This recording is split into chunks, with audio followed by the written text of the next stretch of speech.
नमस्कार, greater Jammu virtual में मैं नितिन कनोत्रा आप सभी का स्वागत करता हूं। कोविड-19 जिससे कि पूरी दुनिया हिल गई, लोगों में एक डर सा भी पैदा हुआ। लोगों की ज़िंदगी में कितनी मुश्किलात जो है उन्हें सामना करना पड़ा, लोगों की ज़िंदगी में उनके काम पर क्या असर पड़ा।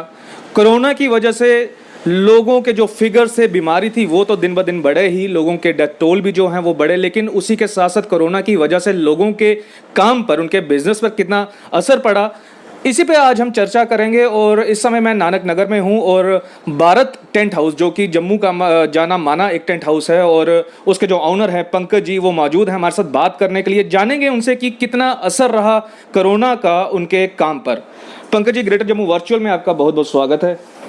पंकज जी, कोरोना से एक तरफ पूरी दुनिया हिल गई, लोग बीमार हुए, लोग मरे, लेकिन आज अगर हम बात करें, जब फिगर्स जो हैं फ्लक्चुएट हो रही हैं, कभी बढ़ रही हैं तो कभी कम हो रही हैं, आपके काम पर, क्योंकि मैरिज सीज़न जो है, गर्मियों का जो मैरिज सीज़न है वो तो लॉकडाउन में ही चला गया, कितना फ़र्क पड़ा कोरोना की वजह से आपके बिज़नेस पर? सर, कोरोना की वजह से ये हमारे को प्रॉब्लम हुई है कि हमारा बिज़नेस बिल्कुल ठप हो चुका है। जो हम गर्मियों में अपना काम करते थे, हमें अपनी होते है कि आगे की देखना पड़ता है कि फैमिली के बारे में, अपने जो हमने मुलाजम रखे हैं उनके बारे में, वो तो हमारा ज़ीरो हो चुका है। जो आने वाला हमारा सीज़न है उस पर भी हमें अभी तक टेंशन ही है, क्योंकि अभी तक हमारे को कोई भी गाइडलाइंस नहीं मिल रही है कि कितने बंदे हम कर सकते हैं। हमारी जो पब्लिक है वो भी डरी हुई है कि हम बंदे करें ना करें, कि फ़ंक्शन कितने करें। पहले हमारे लोग फंक्शन अपनी खुशी से करते थे, अब खुशी से नहीं, लोग डरे हुए हैं कि फंक्शन करें ना करें। उससे हमारे काम को बहुत ज़्यादा प्रॉब्लम होगी कि हमारे जो सिस्टम पूरा हिल चुका है हमारे बिज़नेस का। हम अपने घरों को जैसे हमने अभी 7 महीने में जैसे चलाया है वो हमें ही पता है, आगे आने वाले दिनों में क्या हालत होगी हमारी वो हमें अभी तक पता है। गवर्नमेंट ने अभी तक हमारे लिए कुछ भी नहीं सोचा कि हम क्या करें क्या नहीं करें, ये हमारी हालत हो चुकी है हमारे। पंकज जी, हम शुरू करेंगे कि जिस तरह से हर एक चीज़ में कंपटीशन आज की डेट में बढ़ता जा रहा है, उसी तरह से टेंट हाउस में भी कंपटीशन बढ़ रहा है। कितनी इन्वेंट्री जो है अभी तक आपके पास है, कितने पैसों की इन्वेंट्री अभी तक आपके पास है जो आप ऑलरेडी इन्वेस्ट कर चुके हैं अपने काम को लेकर? सर, इन्वेंट्री ये है कि अभी जो अपना इकट्ठा किया हुआ था, पूंजी जिसको कहते हैं, हमारे बुजुर्ग जो कहते हैं कि पूंजी हमने की है, हमारी पूंजी का जो हिस्से थे वो तो हम खा चुके हैं और अभी भी खा रहे हैं, अपने मुलाजमों को भी दे रहे हैं, खुद भी खा रहे हैं। लेकिन आगे का जो हमारा भविष्य है उसका अभी तक कोई पता नहीं हमारा क्या बनेगा आगे। आने वाले जो 3-4 महीने अभी गवर्नमेंट अभी और कह रही कि अगले साल हमें ये दवाई मिलेगी, ये कोई पक्का नहीं है कि दवाई मिलेगी नहीं मिलेगी। उससे हमारे बिज़नेस को बहुत ज़्यादा इफेक्ट हो रहा है। अभी हमारा सीज़न, अभी नवंबर में दिसंबर में हमारा सीज़न होगा, उसके ऊपर इतना ज़्यादा असर पड़ चुका है कि हमें अपना अभी तक डर लग रहा है कि हमारा क्या बनेगा। पंकज जी, जिस तरह से आपने बताया कि बुजुर्ग कहते हैं पूंजी, यानी कि आपकी सेविंग्स, जो 2019 की अगर हम बात करें तो 2019 में हर इंसान, हर बिजनेसमैन ये सोच रहा है कि 2020 में भी हमारा सीज़न आएगा। और आपका सीज़न एक ऐसा है कि मैरिज फंक्शंस तो हर साल होने हैं, हर सीज़न में होने हैं, तो हर इंसान ये सोचता है कि मैं अपनी जो चीज़ें हैं, जो डेकोरेशन आइटम्स हैं या जो भी, जैसा मैंने बताया कि कॉम्पिटिशन, उसको बढ़ाऊँ। 2019 में आपने क्या सोचा था कि 2020 में आप नया क्या करेंगे? और लेकिन जब जनवरी फरवरी में आपको ये पता चला कि कोरोना ने जम्मू में भी दस्तखत दे दिया और एक लॉकडाउन लगा दिया गया, उस समय की सिचुएशन थोड़ी आप हमसे साझी करें कि उस समय आपके मन में क्या था, आपके मुलाजिमों को लेकर, और सबसे बड़ी बात की आपकी फैमिली को लेकर? सर, हमने पिछले साल में हमारा होता कि हर बार अगले साल के बारे में सोच के चलना पड़ता है। हमें पता लगा था कि हमारा 2020 में अच्छा है, 2020 में हमारे काम बुक किए हुए हैं, जनवरी फरवरी मार्च अप्रैल में हमने काम बुक किए हुए हैं, वो हमें सारे काम हमारे कैंसिल हुए। जैसे जैसे हमें पता लगा कि कोरोना इफेक्ट कर रहा है, उसकी वजह से हमारे अप्रैल में, मई के, जून के काम हमारे कैंसिल हो गए। 50 बंदे का काम करते हैं हम, उसमें हमें मिलेगा क्या, किसको क्या देंगे हम? जो हमारे लड़के हमारे साथ जो लेबर लगी हुई है हमारी दुकान की है, हमारे जो डेली लड़के जो काम करते हैं, उनके घरों में भी क्या हालत होगी वो हम लोग जानते हैं या वो लोग जानते हैं। गवर्नमेंट ने अभी तक हमारे किसी भी फैमिली के बारे में ये नहीं पूछा कि आप क्या कर रहे हो क्या नहीं कर रहे हो। खासकर हमारे टेंट वालों के लिए, हमारे कैटर लाइन, हमारे टेंट लाइन में हमारे को डाउन ही हुआ है, ऊपर नहीं हम गए। तो मेरे को नहीं लगता हम आने वाले साल में ऊपर हो पाएंगे। पंकज जी, जब 2019 में, क्योंकि हर बारी ऐसा देखा जाता है कि किसी के घर में भी शादी ब्याह होता है तो वो अपनी बुकिंग्स जो हैं वो एडवांस करवा देते हैं, चाहे वो कैटरर्स हों, चाहे टेंट हाउसेज हों, चाहे हॉल्स की बात हो। तो लेकिन जब 2020 में जब लॉकडाउन लगा दिया गया और वो जो फंक्शंस थे, जो शादियां थी, वो कैंसिल हो गई और वो जो एडवांस आपने लिया था वो जब आपको वापस देना पड़ा, तो उस समय के क्या हालात बने? सर कुछ एडवांस हमें वापस देना पड़ा, कुछ हमारे लोगों ने आगे प्रीपोन कर दिया कि आगे कर लेंगे, 2021 में कर लेंगे या 2020 में एंड में कर लेंगे, उसी में हमारी हो गया। लेकिन ये कि हम एडवांस वाला जो बोल रहे हो, एडवांस बहुत से एडवांस हमें लोगों को वापस देने पड़े। जो पैसा ले लिया किसी का फंक्शन नहीं हो तो वो तो हमें वापस देना ही पड़ेगा, उसमें भी हमें लॉस हुआ है।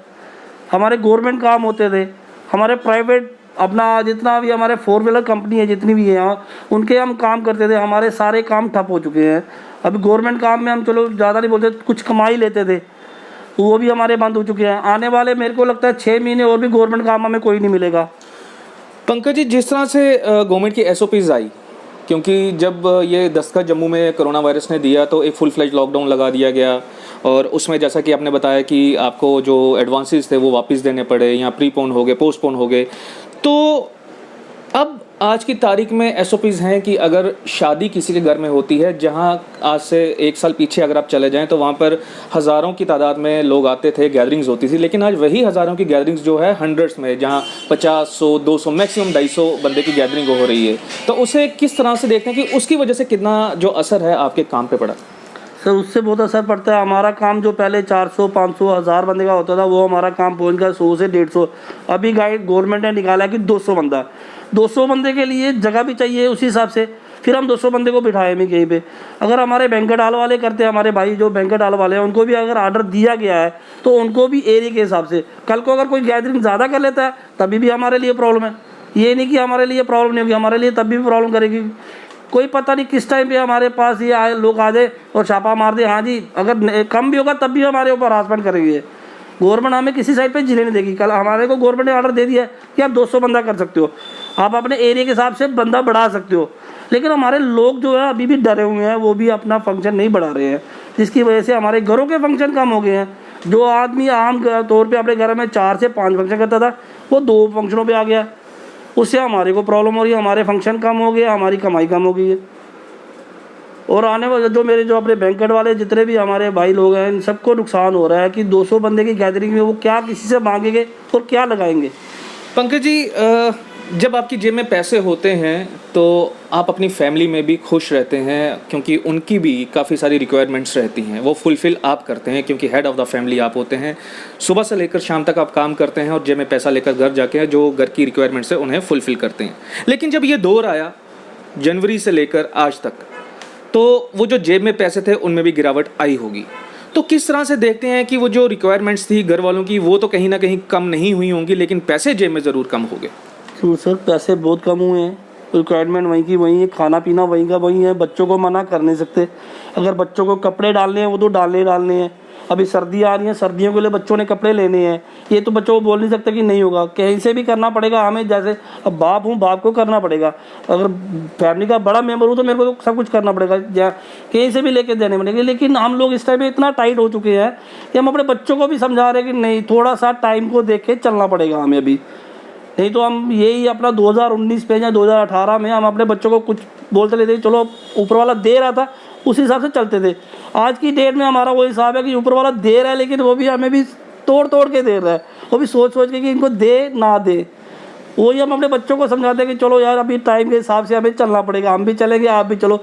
बाकी हमारे बच्चों की भी यही है कि हमारे बच्चे इतने समझदार हैं कि उन्होंने भी हमारा साथ दिया है, कि उन्होंने हमारे फैमिली के हिसाब से चले कि नहीं हम अपना खर्चा कम करेंगे।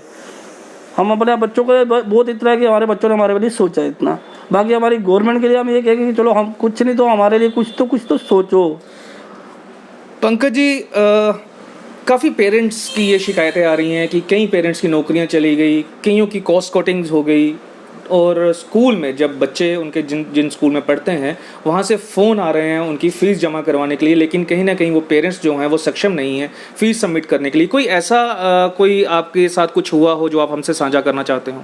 सर फीस के लिए तो स्कूल से आता रहता है फ़ोन कि हाँ जी फ़ीस जमा कराए, लेकिन माँ बाप क्या कर सकते हैं, अगर बच्चों को पढ़ाना है तो फ़ीस जमा करवानी पड़ेगी हमें, वो हमारी मजबूरी है। अगर हम नहीं करवाएंगे तो हमारे बच्चों की ज़िंदगी ख़राब हो जाएगी। सबसे पहले हमारे बच्चों की ज़िंदगी है, बाकी सब कुछ हमारे लिए बाद में है। तो उसके लिए हमें फ़ीस क्या, हमें सब कुछ करवाना पड़ेगा। कल को अगर वो बोलेंगे कि हमें एक्स्ट्रा पैसे भी चाहिए जो इनका पूरे साल का एक लेते हैं ये, अगर वो भी मांगेंगे तो हमें वो भी देना पड़ेगा, क्योंकि हम अपने बच्चों की लाइफ तो ख़राब कर नहीं सकते। ये तो है नहीं कि आज बच्चों को पढ़ा के छोड़ दिया, चलो कुछ देखेंगे दूसरा स्कूल देखेंगे, एक स्कूल को छोड़ के दूसरे स्कूल में तो हम जा नहीं सकते। ठीक है, हमारे बच्चों को किया स्कूल वालों ने स्टार्टिंग में फीस दो फीस दो फीस दो, लेकिन मजबूरी में हमें देनी पड़ी। पहले हमें समझाया गया था, गवर्नमेंट ने कहा था कि नहीं जी फीस नहीं देनी होगी, लेकिन बाद में वही गवर्नमेंट बोली कि नहीं जी आपको देना पड़ेगा। फिर हमने किया, कहीं से भी किया, अपनी वही बात है कि पूंजी हमने अपनी ही लाई, जो हमने इकट्ठी की हुई थी पूंजी। बंदा अपनी पूंजी लेके चलता है, वही हमारी पूंजी पूरी हिल गई है कि हमारा, जिसको कहते हैं कि इंसान का जो पाँव होते हैं वो पाँव ही हमारे हिल चुके हैं अभी तक। वो उसको सेट करने में, हमें अपने पाँव को सेट करने में भी बहुत सा टाइम लग जाएगा। हम 6 महीने साल नहीं कहते, हमको तो कहते हैं ये, क्योंकि ज़्यादा नहीं बोलते तो 5-6 साल हमें इसको सेट करने में लग जाएंगे। सर, ग्रेटर जम्मू वर्चुअल के माध्यम से प्रशासन तक आप क्या मैसेज पहुंचाना चाहते हैं? प्रशासन तक हम यही कहना चाहते हैं कि जब हमारे जो गाइडलाइंस हुई है आपने 200 बंदों की, इसको बढ़ाया जाए। लोगों को डराइए मत कि कोरोना कोरोना करी जा रहे हैं। लोगों को ये कहा जाए कि थोड़ा सा अपने आप को सेव करें, लेकिन हमारे फंक्शनों को तो बढ़ने दें। लोगों को आप बोलोगे कि नहीं आप फंक्शन मत कीजिए, हमारे पुलिस वाले कभी कभार आ जाते हैं लोगों के घरों में चेकिंग करने के लिए, जुर्माना करके चले जाते हैं, दुकानों पे जुर्माना करके चले जाते हैं। उससे हमारे लोग डरे हुए हैं। हम यही कहना चाहते हैं कि आप लोगों को डराइए मत, लोगों को आगे बढ़ाइए, इस चीज़ से बाहर निकालने का लोगों को रास्ता दिखाइए कि आप ऐसा कीजिए वैसा कीजिए। लेकिन हमारे वो करते नहीं है, उल्टा हमें डरा रहे हैं कि आप मत करो। जब मत करो किया जाता है तो उससे क्या होता है कि हमारे जो लोग, जिसने अगर किसी शादी में कोई फंक्शन 100 का करना है, वो कहता है छोड़ो ये 50 पे आ जाओ। जिसने 200 करना है वो 100 पे आ जाता है। हमारे फंक्शन कम हो जाते हैं तो उससे हमारा मार्जिन कम हो जाता है, हमारा काम खत्म हो जाता है। आपका टेंट हाउस का काम है, लेकिन मैं यहाँ पर देख रहा हूँ कि आपने काफ़ी कुछ और सामान भी रखा है, इसकी क्या वजह ले सकते हैं? सर वजह ये है कि लॉकडाउन खुलने के बाद जब हम अपने यहाँ पे आके बैठे हैं तो हमें यहाँ पे बैठने के लिए कुछ चाहिए था कि हमें अपना कुछ काम कर सके, अपने बच्चों को खाने के लिए कुछ कर सके। टेंट का काम तो हमारा बंद था, ना कोई कैटरिंग है ना कोई हमारा टेंट का काम है। जैसे हमारे किसी के घर में डेथ भी होती वहाँ पे भी सामान जाता, वो भी बंद हो चुका था हमारे। तो हमने ये सामान रखा कि कुछ ना कुछ तो होगा, और हमने ये भी इन्वेस्ट किया, अपने पैसे लगाए हैं, किसी से लेके कुछ किया अपना, वो भी हमारा भी काम भी अभी नॉर्मल में ही चल रहा है। बस ये है कि ऊपर वाले की दया से ये है कि हम उनको हाथ जोड़ते हैं, कुछ ना कुछ हमारे बारे में सोचे, हमारे बच्चों के बारे में सोचे कि कुछ हमारा बन जाए। बाकी ऊपर वाले की मर्जी है, कुछ कह नहीं सकते हम। यानी कि आपका ये कहने का मतलब है कि आपका टेंट का काम नहीं चल रहा था तो आपने ये इलेक्ट्रॉनिक का सामान यहाँ पे रख लिया ताकि आपके घर का जो दाल फुल्का है वो चलता रहे। हाँ जी सर, दाल फुल्के के लिए हमने ये काम शुरू किया कि दाल फुल्का हमारे घर का चल जाए। ये इलेक्ट्रॉनिक काम पे थोड़ा सा सहारा हो जाएगा और कुछ नहीं है। तो अभी टेंट का काम, अभी भी हम टेंट के काम में भी सफ़र ही कर रहे हैं। कुछ ये नहीं कि हमारा शादी शुरू हो गई तो हमारा काम शुरू हो गया, वो चीज़ नहीं, अभी भी सफ़र में ही हम लोग। सर एक चीज़ मुझे बताइए कि आपने बड़ी अच्छी बात कही थी कि आपके बुज़ुर्गों ने पूंजी की बात की है, तो आपके बुज़ुर्गों ने या हमारे बुज़ुर्गों ने कभी ये नहीं सोचा होगा कि ऐसा दिन भी देखने को मिलेगा जो कोरोना ने हम सब लोगों को दिखाया। तो इससे क्या आपको एक्सपीरियंस हुआ कि किस तरह का आपको आगे जो है कदम फूंक फूंक के रखने पड़ेंगे? सर इससे हमें ये सीख मिली है कि हमारे अगर बुजुर्ग बोलते थे तो वो अच्छी बात ही बोलते थे। हमें तो अपने बच्चों को अब सिखाना है, हमारे बच्चों को सीखना पड़ेगा कि पूंजी क्या होती है और पूंजी किसको बोला जाता है। पूंजी का मतलब यही है कि हम अपने घर में कुछ रखा है तो हम चल रहे हैं। हमारे बच्चों को भी यही चीज़ करनी पड़ेगी। आने जो हमारी अब की जनरेशन है ये अभी सोच नहीं रही है, लेकिन ये कोरोना ने बता दिया है कि नहीं, हमें पूंजी करनी ही पड़ेगी, हमें अपने लिए कुछ करना पड़ेगा। इतने बड़े अमेरिका वाले मुल्क वाले लोग खज्जल हो गए, उनको खाने को भी मिलना नहीं था, लेकिन हमारे हिंदुस्तान में लोगों ने फिर भी वही बात है कि हमारे बुज़ुर्गों की पूंजी हम कुछ बचा के रखे हुए थे तो हम सर्वाइव कर पाए हैं, वो भी अपने पेट के लिए। बाकी हम बोले कि एक्स्ट्रा हम कुछ कर पाएंगे, वो हमारे बस में नहीं रहा आपकी डेट में। पहले जैसे हम कुछ खाने के लिए बाहर जाते थे, जब कुछ चीज़ लेने जाते थे, घर के लिए कोई सामान डालना है, वो हम अपनी इच्छाओं को मार रहे हैं। हम अपने बच्चों की इच्छाओं को दबा के रखे हुए हैं कि अभी थोड़ा सा टाइम ऐसा चल रहा है, उसको दबा के रखो, जो अभी टाइम है उसी हिसाब से चलना है हमें। सर इस कोरोना की वजह से अच्छा और बुरा एक्सपीरियंस क्या है आपका? सर अच्छा यही है कि इस पे बताया गया कि कोरोना में हमने एक चीज़ सीखी है कि फैमिली क्या होती है। पहले फैमिली, बाकी सब कुछ बाद में। बुरा यही देखा है कि हम जो एक्स्ट्रा खर्चा जो करते हैं, हमारे जो खर्चे हमने बढ़ाए हुए हैं, हमने अपने जो बिना मतलब की चीज़ें जो करते हैं वो हमें अपनी कम करनी पड़ेगी। वो बुराई हमने अपने आप में देखी है, अच्छाई यही देखी कि हम फैमिली है, फैमिली जब इकट्ठा होती है तो उससे पावर बनती है। ये चीज़ हमने इससे सीखी है। थैंक यू पंकज जी, हमसे बात करने के लिए आपने वक्त निकाला और ग्रेटर जम्मू वर्चुअल के साथ बात की। तो ये थे पंकज जी हैं, जिनका ये कहना है कि प्रशासन की तरफ से जो एसओपीज दी जा रही हैं उन्हें फॉलो तो ज़रूर करना चाहिए, लेकिन हमारा काम जो है उसे सफ़र ना होने दें। प्रशासन को आगे बढ़कर इनका साथ देना चाहिए। जो भी इन्होंने फिगर्स रखे हैं, जैसे कि 200 लोगों की गैदरिंग का बताया, उसे बढ़ाया जाना चाहिए ताकि इनके काम में बढ़ोतरी हो। वीडियो जर्नलिस्ट अश्विनी कुमार के साथ मैं नितिन कनोत्रा, ग्रेटर जम्मू वर्चुअल के लिए।